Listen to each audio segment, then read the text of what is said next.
As all of you know, Philip Seymour Hoffman passed away this past weekend at the young age of 46.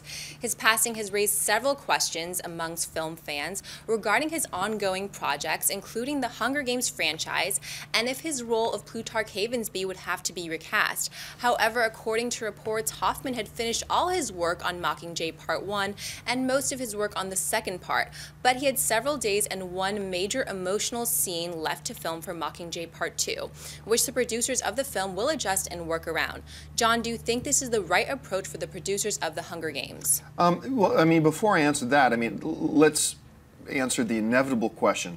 Why are you talking about, it's not important what movies he had coming up, the fact that he died is more important. Absolutely, none of us are not denying that. The passing of Philip Seymour Hoffman is by far 1,000 times more important of an issue than the movies he was working on at the time, no doubt. That being said, this is a movie news show. I mean, if Peyton Manning had tragically died in a car accident on his way to the Super Bowl, sports news shows still need to wonder and ask the question, who will start at quarterback for the Broncos? And it's not meaning to be insensitive at all. It's just that, you know, other things continue to go on and we need to address them and ask the question. And we've gotten a lot of emails from people asking us, are they going to have to recast Plutarch at this point? Are they gonna, is this a Paul Walker situation, you know? But as the producers have come out and said, actually no, Philip Seymour Hoffman was pretty much 99% done with the film. There were just a couple of days of shooting left they had to do for Mockingjay Part 2, which means everything he had to shoot for Mockingjay Part 1 was finished. And he had one significant scene left. And that makes this a lot different than the Fast and Furious scenario with Paul Walker. With Paul Walker, he was only half done his scenes. So you can't just work around that per se. You got to really do something major about it. And with, but in this situation, they just need to find a creative way to work around one major scene. So no, there will be no recasting. They won't have to change the story, you know, significantly. You know, for the movie's sake, the good news is that most of his scenes were already finished.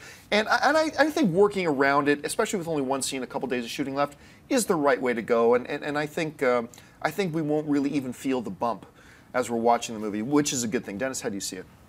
I feel like it's the right move. I mean, if he's already shot that much stuff. I was actually kind of surprised. I thought they were still maybe even shooting the end of Mockingjay Part 1, but it seems like they're already on to Part 2. Oh, yeah.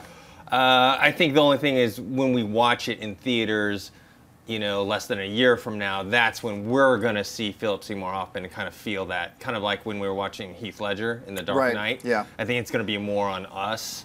But you know, it's not the same situation as Paul Walker, and I guess for the movie's sake, that's a good thing. Yeah, Schnapp? Selfishly, I'd say I'm glad that we have a few more movies to see his amazing acting abilities. Yeah. So that always happens when an actor or actress passes away, or even a director or a writer, and they have some things in the can, so to speak, that even though if it's a tragic death, usually deaths like this or any kind of death that happens prematurely when they're younger is a tragic death. So to me, it's like I'm happy that we're going to see the 2 episodes of him, so that we get 2 movies in like 2 years, you know. Aaron? It's an interesting situation because the source material has a rabid fan base, and it's kind of interesting to see how they'll proceed at this point and what scenes are yet to be shot.